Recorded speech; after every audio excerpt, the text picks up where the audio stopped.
en 2019, on a fêté la 800e édition de la foire. C'est d'ailleurs, c'était un moment magnifique. On a organisé des défilés. On a fait, en souvenir du premier pèlerinage qui a fondé la foire à l'origine, on a organisé un défilé la nuit avec des torches. Et donc ce sont les habitants. Donc si vous voulez, le fait que les habitants participent à la manifestation, en tout cas pour les anciens, parce qu'il y a évidemment de nouveaux habitants qui sont venus, des jeunes qui viennent à Beaucroissant parce que ça leur permet d'échapper à la ville, si j'ose dire. Mais tous les anciens, ils sont véritablement... pour eux, c'est leur foire. Et ils sont aujourd'hui privés de la foire. C'est une activité. Il y a des propriétaires de terrain qui louent leur parking, enfin qui louent leur terrain pour faire des parkings. On a une quinzaine d'hectares de parking. Donc c'est uniquement des propriétaires qui louent ces parkings. On a des habitants également qui tiennent des buvettes. Il y en a, combien est-ce qu'il y a de buvettes sur la foire? 80 buvettes, 80 buvettes en septembre. Il y en a une partie qui sont tenues par des habitants. Donc si vous voulez, la foire a envahi, comme vous l'avez vu là en venant dans le village, la foire a envahi l'ensemble du village.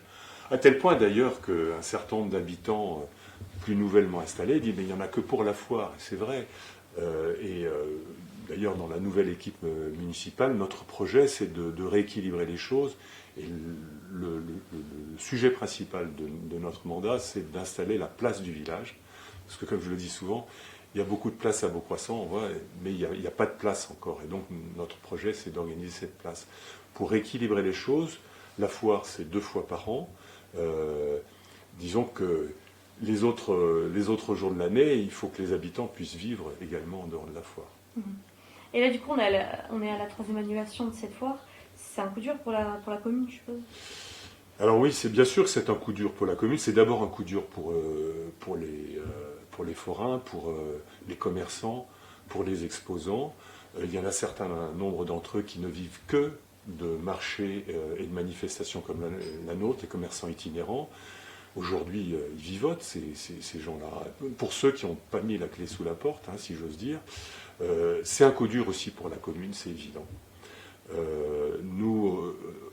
La foire est organisée directement par la commune, c'est une régie directe, et donc tous les salariés qui sont dédiés à la foire, en fait, ce sont des agents territoriaux, et contrairement aux entreprises, la commune ne peut pas faire appel au chômage partiel, donc on n'a pas d'aide spécifique, et donc heureusement pour eux, vous me direz, tous les agents sont payés. Donc ça, c'est une charge, on a des charges fixes qu'on ne peut pas contourner, et donc pour nous, c'est un coût de à peu près 300 000 euros.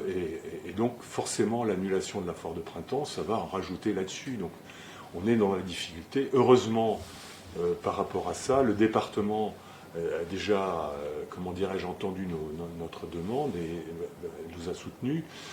Mais bon, on n'a pas de réponse de l'État et de la région pour l'instant. Donc on espère véritablement que ces grandes collectivités vont pouvoir nous aider. Parce que c'est un mauvais passage, parce que par ailleurs, les finances de la commune sont saines. Dès lors qu'on va pouvoir à nouveau faire la foire, si j'ose dire, en tout cas pouvoir l'organiser, à ce moment-là, on va renouer avec des ressources et on va rééquilibrer nos comptes. Il n'y a pas de souci là-dessus. Oui, parce que vous parlez d'un trou de 300 000 euros, quoi, c'est ça? Ben oui, 300 000 euros du fait des salaires et des charges fixes qu'on ne peut pas, malgré le fait qu'il n'y ait pas de rentrée, qu'on ne peut pas éviter. Il faut bien qu'on honore nos engagements, il faut bien qu'on entretienne les véhicules, il faut bien qu'on paye les assurances. Tout ça, ça tombe tous les mois, malheureusement.